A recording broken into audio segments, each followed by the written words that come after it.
Good evening and welcome to Uncharted, the show that peels away at the layers of what you thought you knew.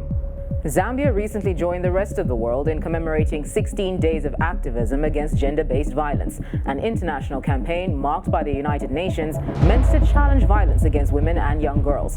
If only it was that simple to eradicate the problem.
This year's theme for the 16 Days of Activism was Orange the World, End Violence Against Women Now.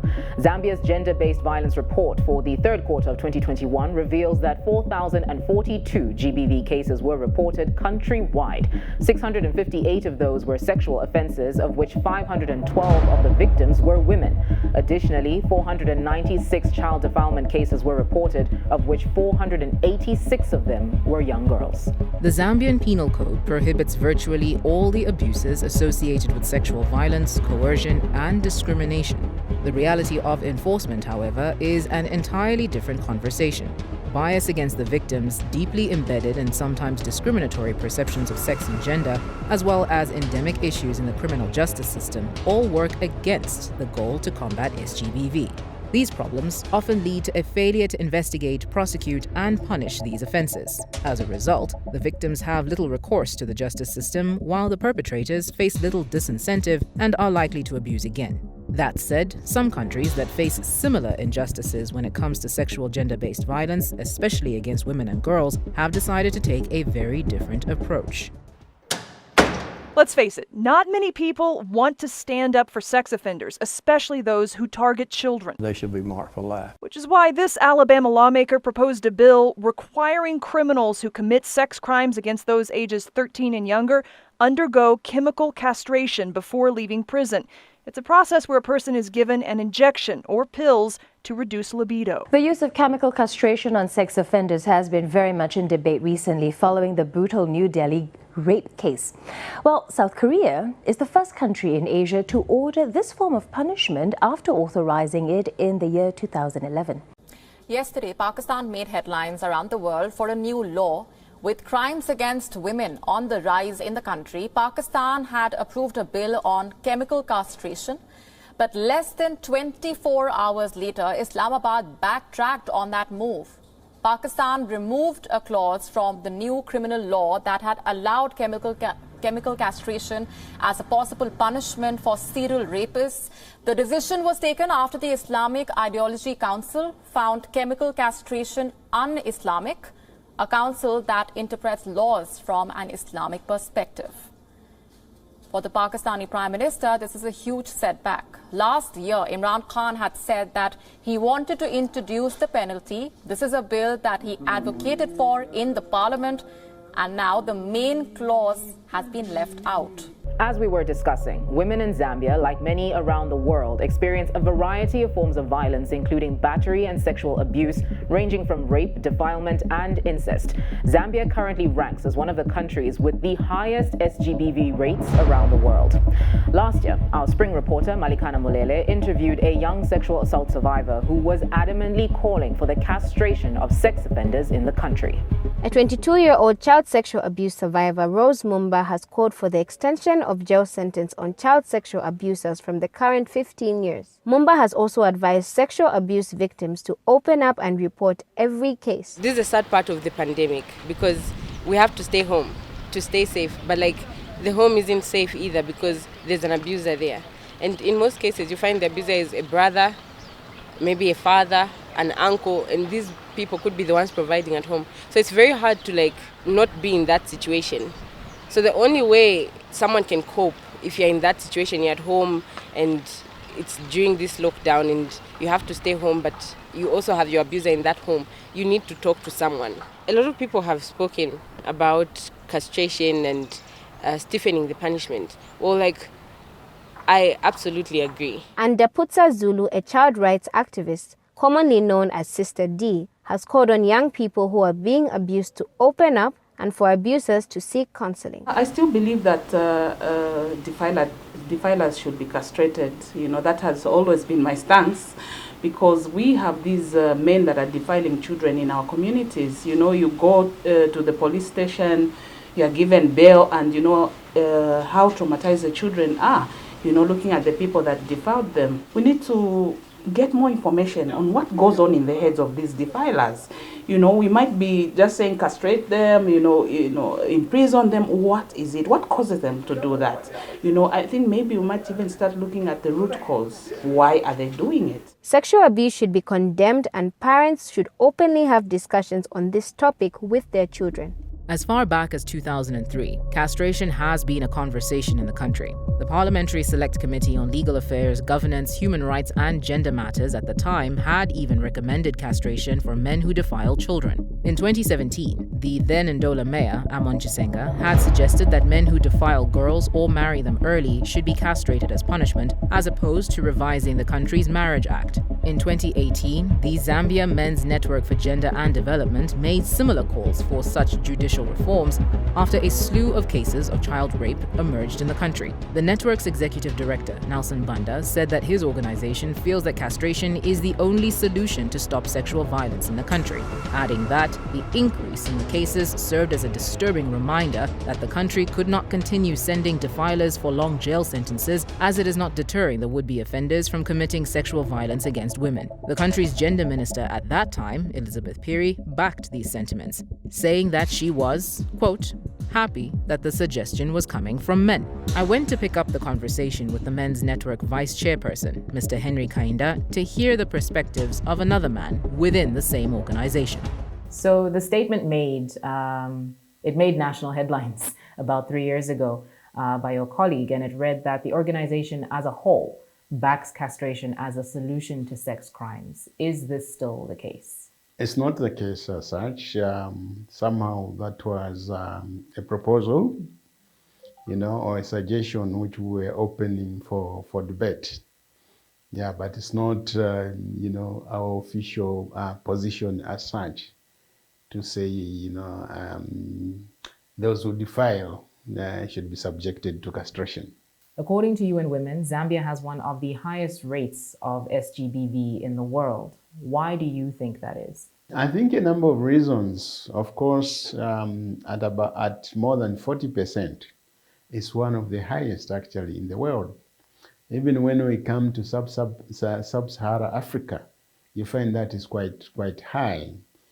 So a number of reasons, and of course, Zambia, in terms of the society, we are a patriarchal society, which means we are a male-centered society, where men take center stage in terms of a lot of things, in terms of making decisions, in terms of utilization of resources, whether in the home, and a lot of other things. So those actually are the causes of gender-based violence in our country. And of course, there are also issues of masculinity, and the masculine culture. Like I was saying, yeah, men must be in charge, they must control, they must dominate, they must subject others, so that kind of situation leads to the incidents where men want to sort of control, including physically abusing women and most of the time children. What do you think would be the best solution or punishment for men who commit violent crimes against women, especially sexual crimes, and especially those that have deviant sexual impulses? I wouldn't go by way of punishment. We are an organization that is looking after, wanting to resolve issues of men.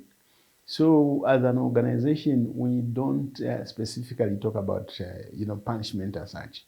We talk about correcting men.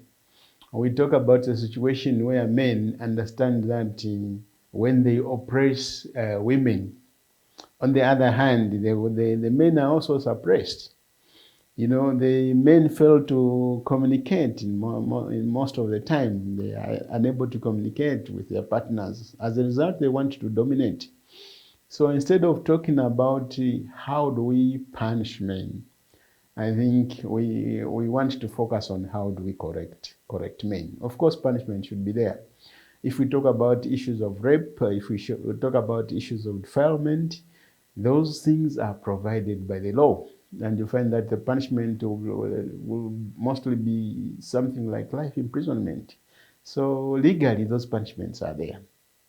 But we are not taking the punitive aspect of it. We want to take the corrective aspect of the whole issue. Castration as such. Because if you look at certain things like maybe in the modern society, what they did was if they find you stealing, they cut off your hands perhaps, or maybe they plucked off your eyes so that you cannot go stealing.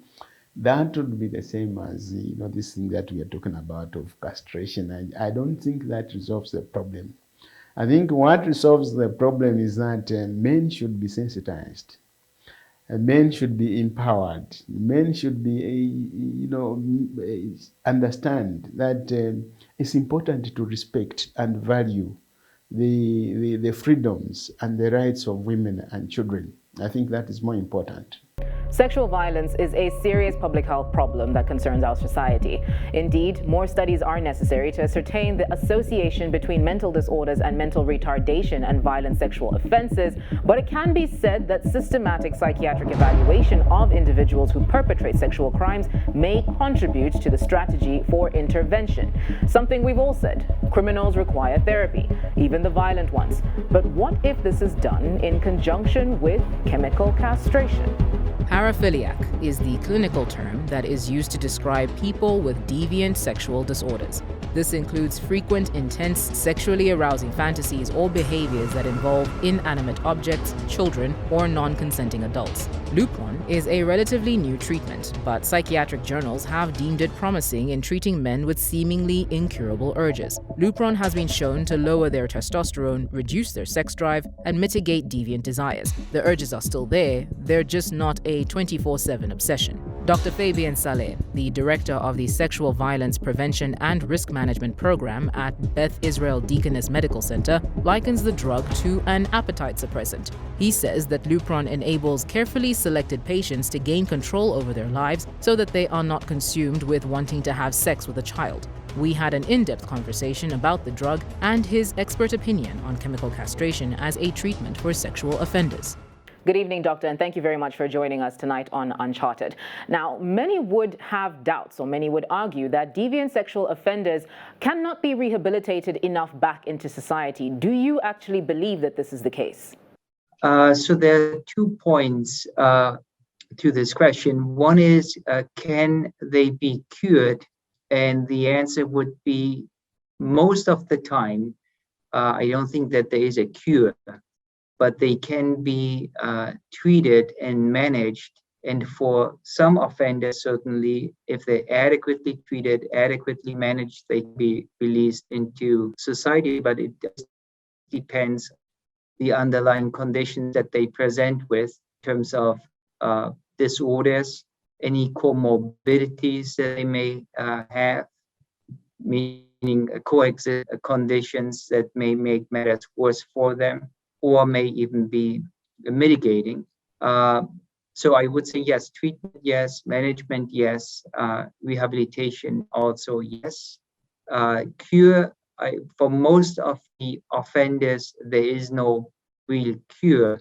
Could you tell us a little bit about your experience with the medication Lupron and actually how that works, and also your experience with working with deviant sexual offenders? For those who were selected to be treated with leuprolide acetate, the key is really the medical workup and the diagnostic workup, and then also the management of these individuals going forward, so that you would just prescribe a medication on one day and then give them the medication on a monthly basis, but you would need to monitor them very carefully for any side effects that they may run into, because this medication and related medications can cause serious side effects. Be very mindful of the side effect profile of this medication, the patient's medical status and psychiatric status prior to the prescription of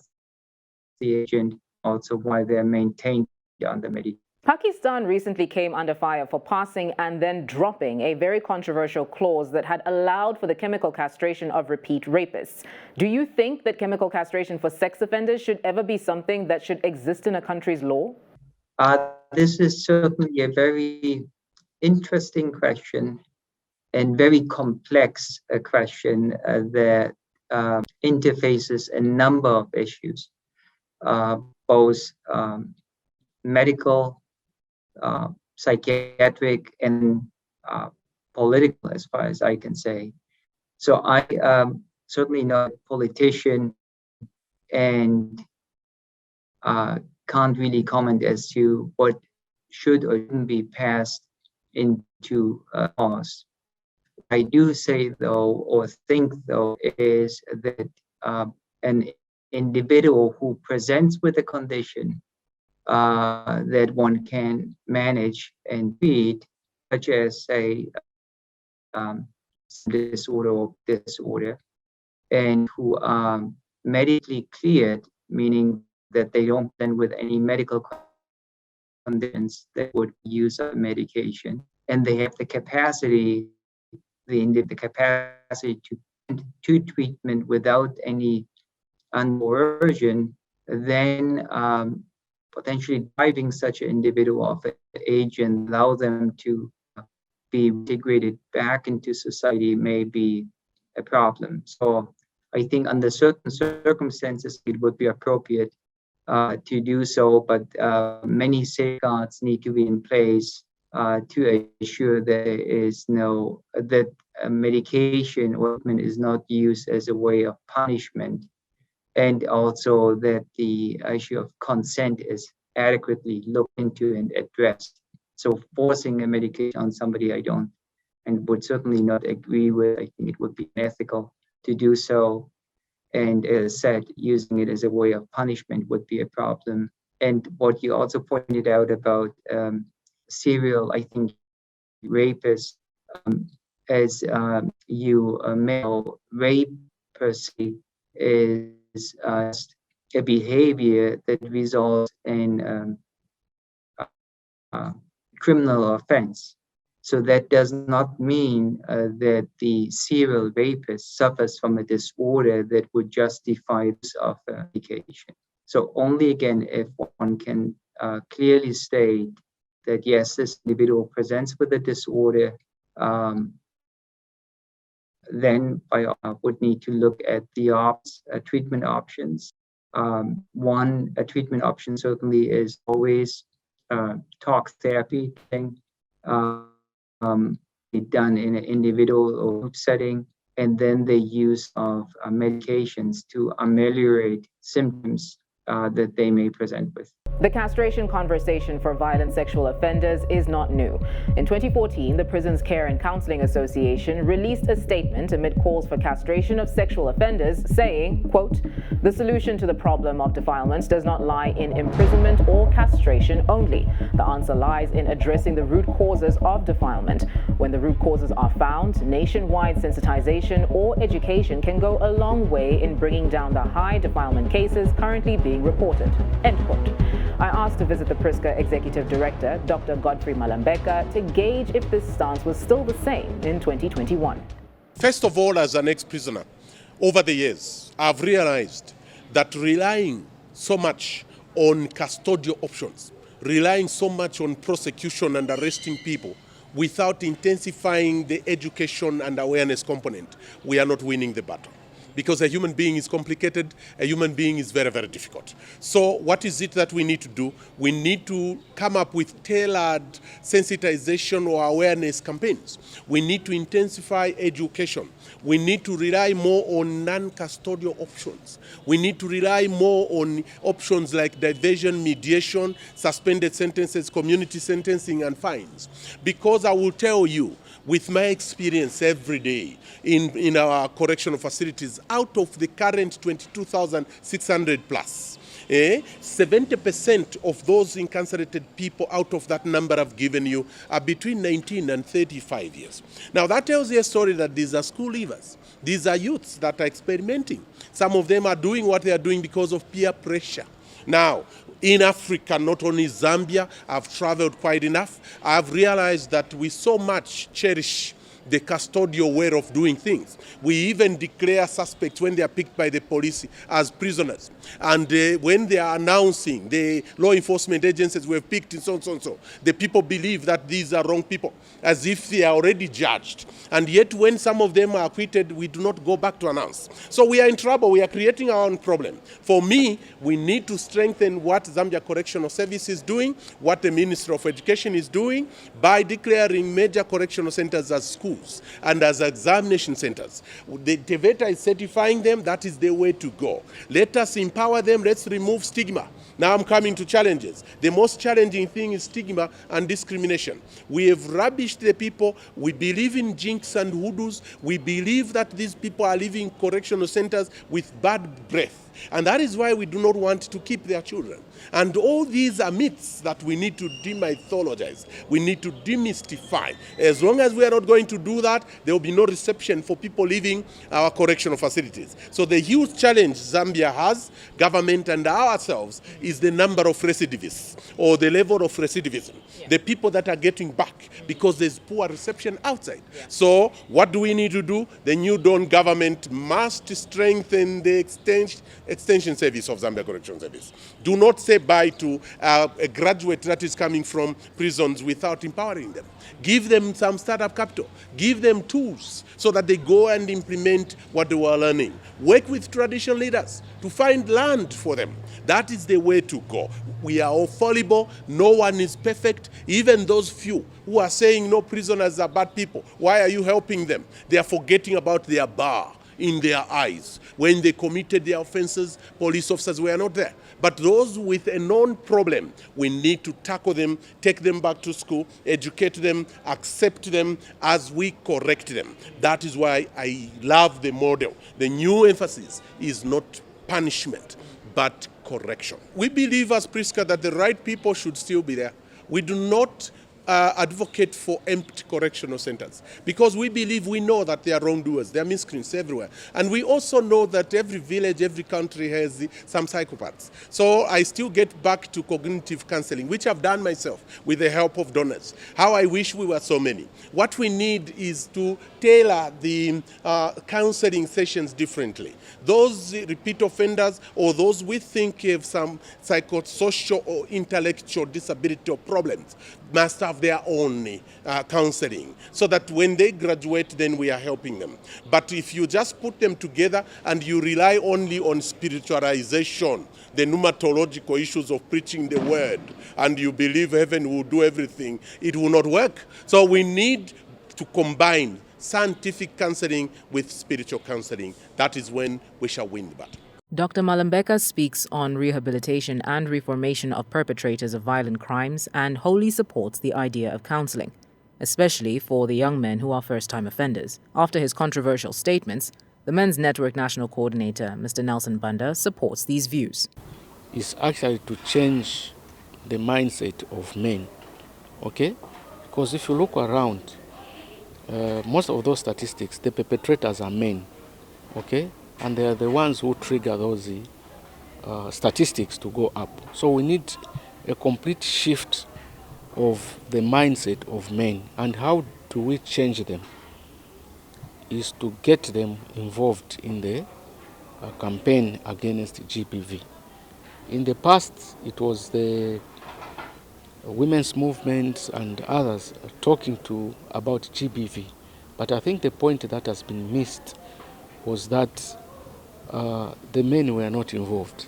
Okay, the women were talking to themselves, but now things have shifted. We need the people that perpetrated the GBV to work alongside everybody. Okay, if we change the mindset of men, then we are going to reduce those statistics from the police completely down. Okay, and how do we bring those statistics? How do we capture the men? Is to get to them in their own spaces, like we have been doing. We are targeting the good men, those who have not engaged in GBV, so that we prevent them from committing atrocities.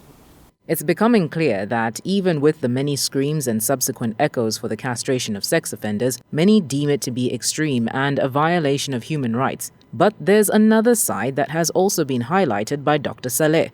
The perpetrators who would receive these treatments would be carefully selected and would only receive the medication while undergoing counseling.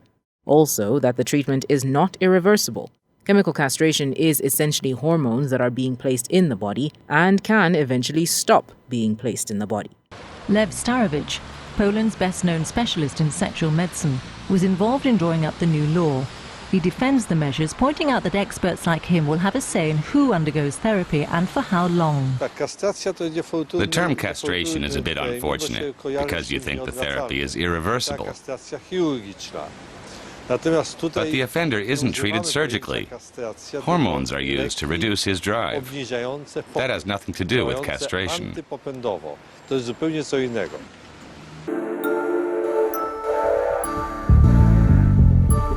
The UN's High Commissioner for Human Rights, Michelle Bachelet, is among the international critics of these laws, calling them a violation of international human rights protections.